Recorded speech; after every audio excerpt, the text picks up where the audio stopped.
about this time of the year. Getting the men around me to work for, say, 20 minutes without some sort of epic fantasy football discussion is the most epically challenging part of my day.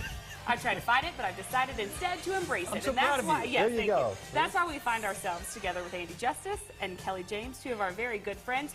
We're going to join together once a week to talk about fantasy football. They're going to give their picks on hots, nots, and then the living on a prayer players of the week. Bon Jovi player of the week, yeah. So I feel like it's important, though, to give our friends at home your qualifications, shall we? So we'll start with you, Andy. What qualifies you to sit in this chair? I've played fantasy football since, I believe it was 1994. Mm-hmm. I've won our Canyon League multiple times, I think 3 times, and then the work league's pretty easy to win. It's not rocket science. Okay. What does that leave me, since that's the only league I've ever won?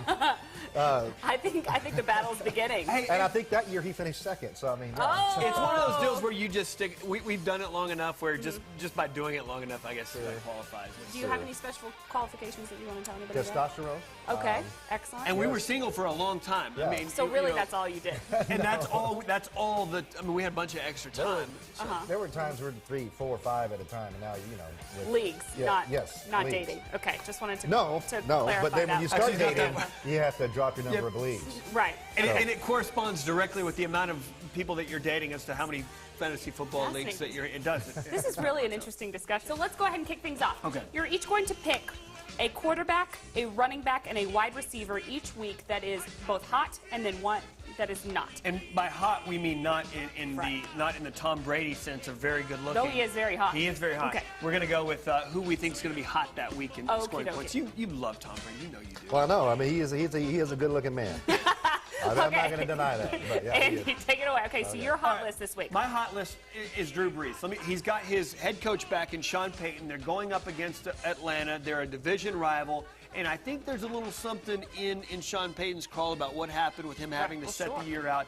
And I think he's going to put the pedal to the metal, and he's just going to let. I mean, it's like getting to play with your best friend again. Like they're both really tight, and I think they're going to explode. I would never bet against Drew Brees. Okay, running back.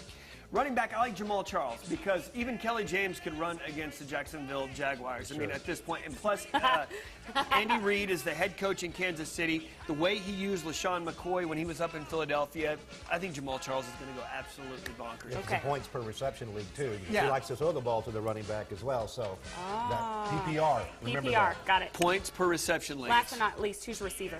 It wasn't even close for me, and Kelly and I are a lot alike in this. Des Bryant, let me just read it.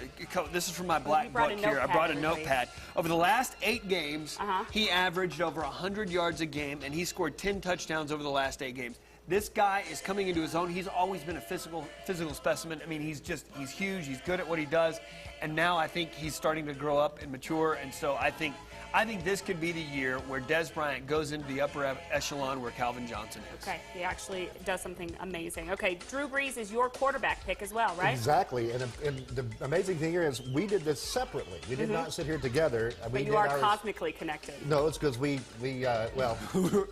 Right. we have the qualifications. Yeah. Drew Brees, and let me just tell you why. And for a lot of the same reasons, rather than not just Sean Payton, but Drew Brees had to go through that last year with everything that was going on, and he still had an amazing year. And I think that, as Andy said, Sean Payton's going to open it up tonight, or in that first game. So against Atlanta, I think that's going to be a shootout. So if there are gamblers out there, go the over, one. But fantasy-wise, yeah, I think that's going to be a good. A lot of players in that game are going to be good. Kelly and I have eggs. We're all putting them in that basket, in the Drew Brees basket. And I like that Drew Brees basket. I like Drew Brees. Okay, next up for running back. It is Steven Jackson. He's going to be in that game. So there you go. Okay, so, that makes like sense. you say, anybody in that. Now, Adrian Peterson's a start every week, and Steven Jackson, we don't know exactly yet what he's going to do with this new team. We know he has flashes of brilliance with St. Louis, and he's really good. We just don't know how he's going to do in this new system. And it's real safe. I mean, it's safe. When you're like the 4th option in that offense, I think it's really safe. I agree with Kelly. Your wide receiver is? Des Bryant as well, for the exact same reasons. You got to go with who's hot, since it's the very first game of the year. You go with the guy who was the hottest at the end of the year last year. Got it. And that would be Des Bryant. Okay, so some not picks. Shall we go with you, Okay, let's go. And I picked Kelly's quarterback, Carson Palmer. not for anything to jest, but I just think he's in a new place. I think he's going to eventually figure it out, but I think we're hoping that he does a whole lot of good things. We're really, and it's not that I think he's not going to have a good game. I just think everybody's thinking he's going to have